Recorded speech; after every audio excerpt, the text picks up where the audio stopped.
Hey everyone, welcome back. I am Dipayan Ghosh, and in my last video, I introduced you to a concept called Darakaraka, the Jaimini technique that reveals the soul level nature of your spouse, going far beyond what the simply seventh house can tell you. Today, I want to go much deeper into one specific placement. What does it actually mean when the sun is your Darakaraka? This is going to be very detailed and very technical video.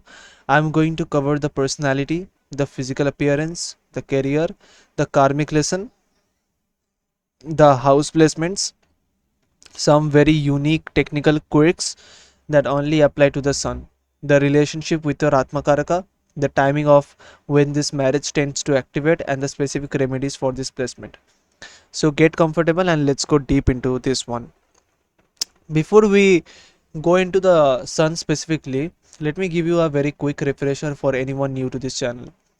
In Jaimini astrology, we look at 7 planets: the sun, moon, Mars, Mercury, Jupiter, Venus, and Saturn. Whichever one of these 7 is sitting at the lowest degree within its own sign becomes your Darakaraka, the significator of your spouse. Now, there is also an advanced version of this system called 8 Karaka scheme, okay, which adds Rahu into the calculation. Rahu's degree gets measured in reverse, meaning you subtract its current position from 30 degrees. Meaning this matters because if you are using the 8 Karaka scheme, okay, rather than 7 Karaka scheme, your Darakaraka could come out differently. Some people who have the 7, some people who have the sun as their Darakaraka in the traditional 7 system might actually have Rahu take that position in the 8 Karaka system, okay, depending on exact degrees. So if you are checking your own chart, make sure you know which scheme your astrologer is using and stay consistent with it. So for today we are focusing on this traditional 7 Karaka scheme, where the sun has to come out as the lowest degree planet in your chart. This makes your sun as your Darakaraka. Now, when the sun is your Darakaraka, I call this the royal spouse archetype. Some Jaimini texts also call this as an authoritative leader. Your spouse at a soul level carries the energy of the sun itself: confidence, authority, steadfastness. Okay, this is a person with a high degree of integrity and very natural, almost effortless quality of leadership. Okay, now I want to be honest about the shadow side of this placement too. If the sun is afflicted in your chart, meaning it has difficult aspects or it is poorly placed, for an example, if sun is in Libra or conjuncted with Saturn, or maybe getting aspects of Mars, Saturn, and etc., so the same solar energy can express itself very differently. Instead of confident leadership, you can end up with a partner who is domineering, egoistical, someone who needs to be right, needs to be seen as the authority, and struggles to share power or acknowledge when they are wrong. So the same core energy, confidence, and authority can either become a genuine strength that supports the relationship, or a rigidity that creates constant friction. The condition of your sun determines which direction this energy goes. Now, how does your spouse actually look like? Now, let me give you a physical description, because this technique is genuinely precise about physical appearance, and I think it is one of the most fascinating part of this whole system. Spouse, indicated by sun as Darakaraka, tends to have a strong bone structure. Their build carries a certain solidity and strength to it. If even if they are, like, not particularly muscular, height tends to fall into the medium to tall range. Complexion tends to be golden or whitish in tone. There is often a natural warmth and richness to their skin tone that people often notice. But the most distinctive thing about of this placement is not any single physical feature. It is the overall presence. The attractiveness style here is what I would describe as the regal and posture driven. This is a person who carries themselves with a certain dignity, a good posture, a commanding way of entering a room, even if their individual feature are not conventionally perfect. The way they hold themselves create a magnetic, almost like a royal quality that draws attention. Think of someone who simply looks like they belong at the end of the table, head of the table. That is the physical signature of the sun as Darakaraka spouse. Okay. Now let's talk about what this spouse actually does in this world, because when sun is your Darakaraka gives you very clear indication here. Okay, at the broadest level, the sun governs authority, government work, senior positions, and field of law. So your spouse is very likely to be found in one of this domain, or in something that carries a similar quality of authority and formal structure. But I want to teach you something more advanced here. In Jaimini astrology, we do not look at the planet alone to determine career. We layer three things together. The planet gives you the category, the planet sits in gives you the context, and the sign the planet sits in gives you the temperament. So for your sun Darakaraka, the category is already set: authority, government, senior management, law. This part does not change. But now look at now look at which house your sun is actually sitting in your own chart. If your sun sits in the sixth house, this adds a layer of service, medicine, or litigation to the authority theme. Okay, your spouse might be someone in a legal or medical authority role, or someone who holds authority specifically through resolving disputes and conflicts. Okay, if your sun is in the 10th house, this is a very powerful combination, because the 10th house itself represents public career and visible professional reputation. Your spouse's authority becomes a very publicly visible. Think high profile government official, okay, well known executive, or a public facing legal figure. Okay, if your sun sits in the 11th house, this adds a network driven large scale gains quality to the authority theme. Your spouse's leadership comes with the significant financial reward and involves large organizations or extensive professional networks. Okay, and then finally, look at the sun, look at the sign your sun sits in, and what element that sign belongs to.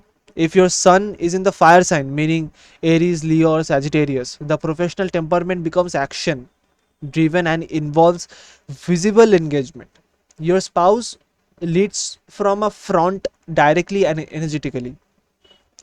If your sun is in the earth sign like Taurus, Virgo, or Capricorn, the temperament becomes practical accumulation and institutional stability. Your spouse builds authority slowly and steadily within established systems.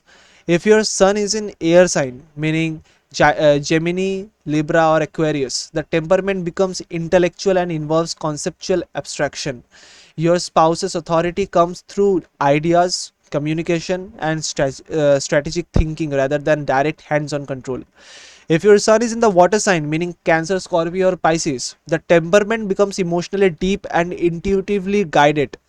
Your spouse's authority has an emotional intelligence to it, even while carrying that same fundamental solar confidence. So, the full picture of your spouse's career comes from combining all three of these layers: the planet, the house, and the sign, all working together. Now let's talk about the family background. There is also something worth there is something also worth noting about the family of your son Darakaraka spouse tends to come from. This placement often points to someone from a prominent or genuinely well established family background. There is frequently a lineage of someone standing some public presence or some form of recognized status connected to their family or origin. Okay, now let's talk about the karmic lesson and the of this union. Okay, okay, now let's go into what I consider the most important part of this entire discussion. What is your soul actually here to learn through the specific placement? See, when the sun is your Darakaraka, the union centers on balancing ego and respect. This is the core karmic theme running through the entire relationship. Your soul is here to learn humility, not weakness, but genuine humility. And alongside that, you are learning the art of validating another person's importance without falling into constant power struggles. Okay, think about what this actually means practically. If both of you have a strong personalities, and Sun as Darakaraka of relationship often does involve two people with a real presence and real opinions, then the temptation towards ego clashes is very real. Who is right? Who gets the final say? Okay, who whose achievements matters more? Whose voice gets heard first in the room? The lesson here is to learning to share the thorn, learning that your partner's authority and your own authority are not in competition with each other. Okay, that you can both be leaders, but both be respected, but both be, genuine power in the relationship, hold genuine power in the relationship without one of you needing to diminish the other. When this lesson is learned well, a Sun Darakaraka marriage becomes one of the most genuinely respectful and mutually admiring partnerships you can have. Two people who see each other as equals, who elevate each other's publicly, who are each other's biggest supporters rather than competitors. When this lesson is resisted, the relationship can become a constant background of who has the upper hand, and that is exhausting for both people involved. Now, Sun Darakaraka through the 12th houses. Okay, now let's go through what happens when the Sun as your Darakaraka sits on the each houses of your chart. This tells you about the mating circumstances and the overall theme of your marriage. If your Sun Darakaraka is in the first house, this mirrors your own identity very directly. Your partnership becomes a form of self reflection. Your spouse's authoritative nature is going to feel deeply connected to your own sense of who you are. If it's in the second house, the meeting circumstances often connected to family gatherings, financial context. Okay, the marital theme here is traditional values and shared resources. If it's in the third house, you are likely meet through your local neighborhoods, through media, through connections related to your siblings. The bond thrives on communication. If it's in the fourth house, the meeting happens in domestic settings or through property related context. The theme here is emotional stability and genuine focus on home life together. If it's in the fifth house, you meet through educational, creative, or clearly romantic settings. This is a generative and creative bond, one that often produces meaningful creative or educational output together. If it's in the sixth house, the meeting circumstances connect to healthcare, service work, or competitive fields. This is a service oriented marriage, one where you handle friction and challenges other as a team. If it's in the seventh house, the meeting happens through trade, business, or direct partnership context. This is what I call a structural partnership centered life. Your entire life becomes built around the central partnership. If it's in the eighth house, you meet through research, crisis context, or hidden and specialized fields. This is a transformative and deeply intimate bond, one with real emotional depth beneath the surface. If it's in the ninth house, the meeting concepts through the meeting connects to travel, higher learning, or dharmic pursuits. This is a genuinely expensive and dharmic partnership, one that broadens both of your worldviews. If it's in the 10th house, you meet through career environments or public events. This marriage is socially visible and very status oriented, which actually pairs beautifully with the sun's natural authority theme. If it's in the 11th house, the meeting happens through social networks gatherings, okay, uh, gains, or community involvement. This is a network driven, goal oriented partnership. And if it's in the 12th house, lastly, you meet through foreign lands or spiritual retreats. This indicates a private, foreign, or genuinely spiritual reunion, one that often unfolds away from the public eye. Okay, now there are some special technical notes that only apply to Sun as Darakaraka. Okay. Okay, so now I want to teach you something that most astrologers do not explain clearly, and this is specific to the Sun because of its unique nature among all this planet. See, Sun can never be combust. Okay, combustion, which is which in Sanskrit we call ast, happens when the planet gets too much close to Sun and its lights get overwhelmed. But the Sun cannot be combusted by its own light. of course. It is the source of combustion for every other planet, not a subject of it. So if the sun is your Darakaraka, you never need to worry about combustion weakening this particular placement. Okay, the way you would with any other planet. Similarly, the sun does not go retrograde. From our perspective, the our from our perspective on Earth, the sun always appears to move forward through the zodiac. It never appears to move backward the way Mercury, Venus, Mars, Jupiter, and Saturn do. So the retrograde considerations that apply to other Darakaraka placements simply do not apply here. Your Sun Darakaraka spouse's quality are not getting or are not going to get internalized or delayed through retrograde motion. What you see with this placement is generally what you get, expressed through outwardly and directly. This actually makes the sun as fairly stable and predictable Darakaraka compared to some of the other planets, simply because two of the major complicating factors, combustion and the retrogression, are not part of the equation. Now, in terms of classical dignity, the sun is exalted in Aries and debilitated in Libra. So, if your sun happens to be sitting in Libra, meaning it is debilitated, this suggests that a spouse who may be more inclined towards material desires or who may bring challenges connected to past life circumstances into the relationship. This kind of placement generally ask both of you to work through deeper relationship patterns with the real patients. But even here, there is hope. If the sun is debilitated in your chart, check where Venus is placed, since Venus rules Libra.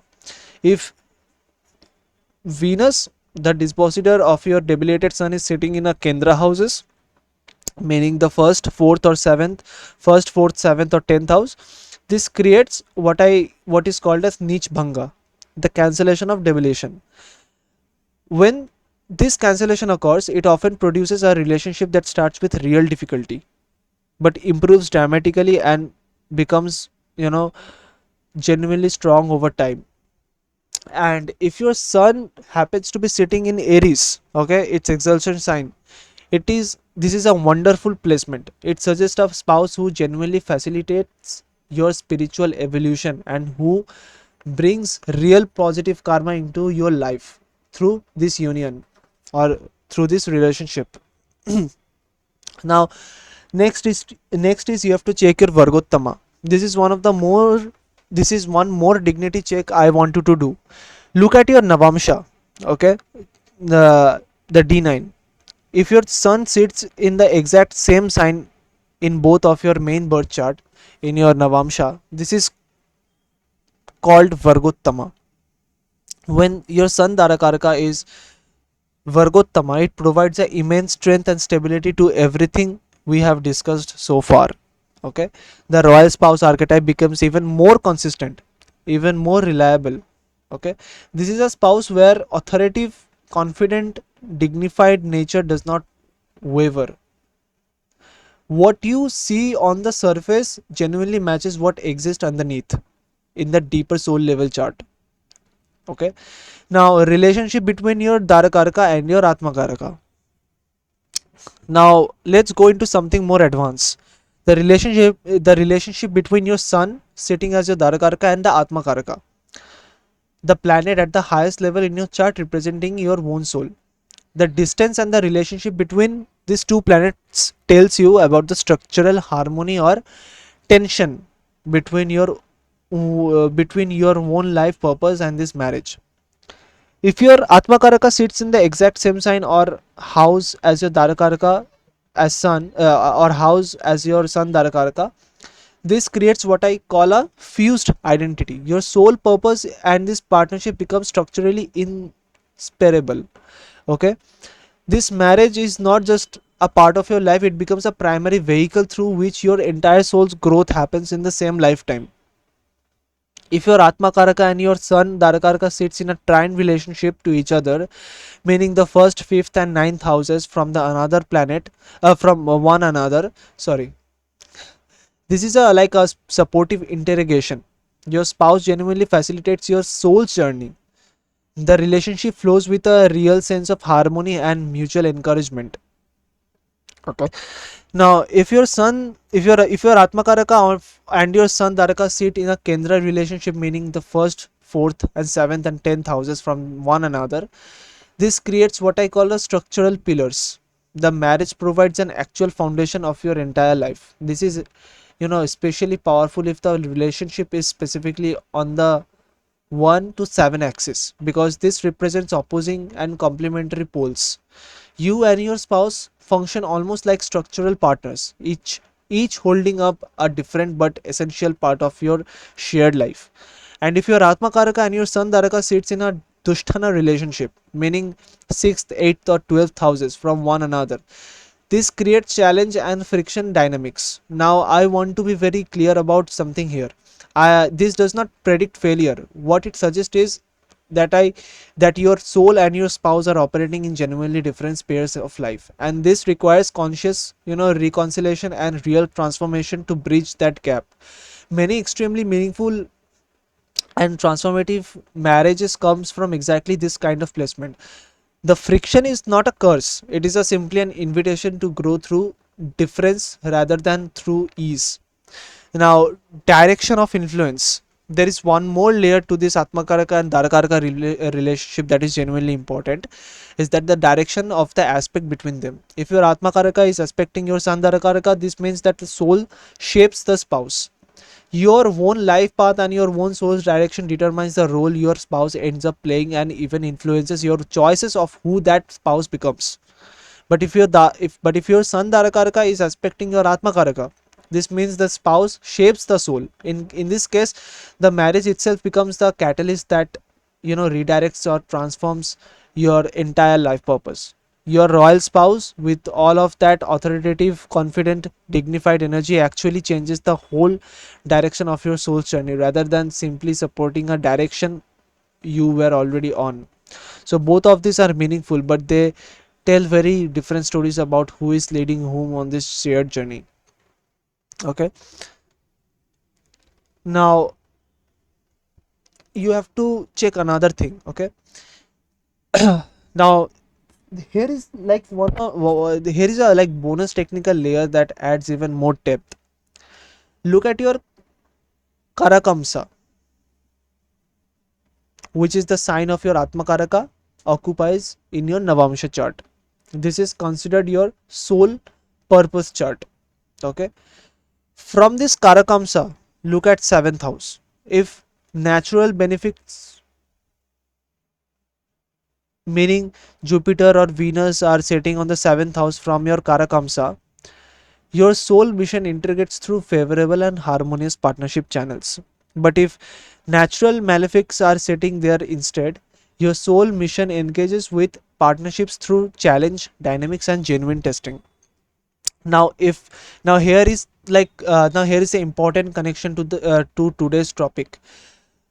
The sun is classically considered one of the natural malefics in Vedic astrology, alongside Mars, Saturn, Rahu, and Ketu. So, if your sun happens to also be sitting in the 7th house from your Karakamsa, in addition to bring your Darakaraka, this adds an extra layer of testing to your partnership journey. It suggests that your soul specifically chose a partnership path that would test you, refine you, and demand real growth from you, rather than one that would simply hand you comfort and ease. This is not a bad news. Some of the most powerful soul choose exactly this kind of testing partnership path on purpose, because they are here to do real transformative work in this lifetime. Okay. Now, when does this marriage actually happen? Let's talk about timing, because I know this is what many of you are genuinely curious about. In Jaimini astrology, marriage tends to activate during specific dasha combinations involving your Atmakaraka and your Darakaraka. If you are running if you are running your Atmakaraka's mid planetary period, the Mahadasha, and within that you enter the sub period, the Antardasha of your sun. Since your sun is your Darakaraka here, this combination tends to active a soul relevant marriage. Okay. The partnership that emerges during the specific window specific window often becomes a definitive turning point for your entire life direction.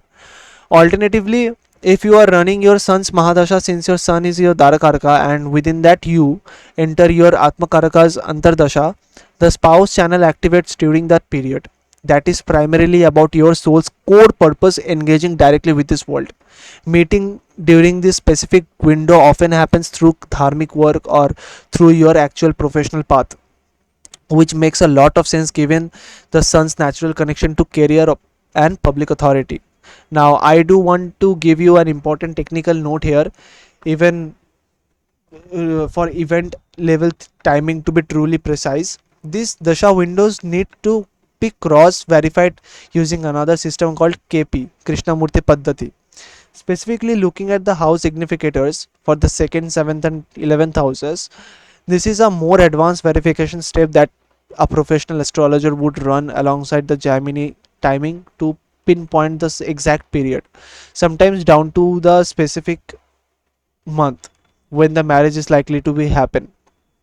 Now, let me bring this all together into a checklist you can actually use for that, whether whether for yourself or if you are sharing this with a friend who wants to check their own chart.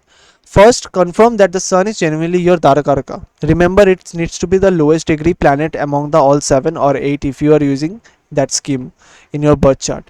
Second, analyze the condition of your sun, which sign is it in, which house is it in, it is exalted, it is debilitated, or is it in neutral sign. If it's debilitated in Libra, check specifically for Nichbhanga through Venus's placement. Third, check your Navamsha and your Karamkamsa. Karakamsa, sorry. Look at Vargottama status and check what is sitting in the 7th house from your Karakamsa for that additional layer of insight. Fourth, evaluate your Atmakaraka and Sun Darakaraka relationship. Determine whether they are in the same sign or house, a trine relationship, a Kendra relationship, or a Dusthana relationship, and determine the direction of the aspect between them. And fifth, verify the time. Okay, look at your dasha sequence of the specific Atmakaraka and Sun combination we discussed, and if possible, have a professional cross verify with this KP house significators of greater precision. For greater precision, one more thing one more important thing to remember through all of this is that do not assume that a Dusthana relationship between your Atmakaraka and your Sun Darakaraka means failure. These placements are engines of transformation, not prediction of doom. And do not skip checking your Navamsha. Your main birth chart shows that the type of person your soul is drawn to, but the Navamsha shows that you are actually lived the reality of what this marriage feels like on a daily basis once the excitement of the beginning settles into real life.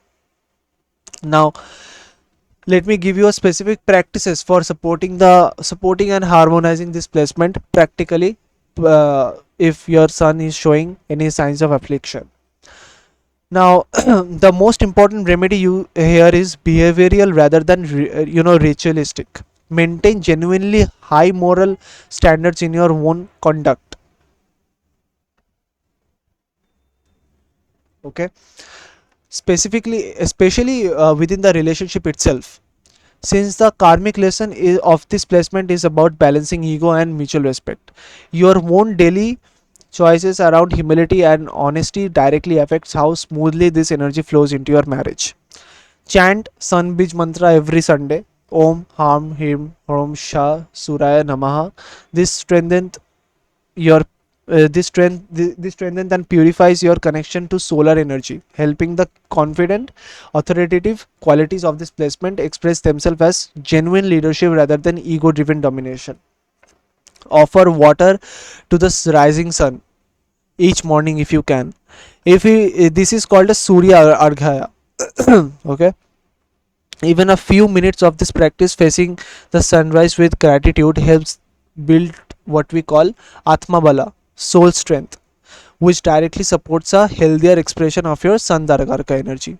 And on a very practical level, practice a genuine respect towards authority figures on your own life.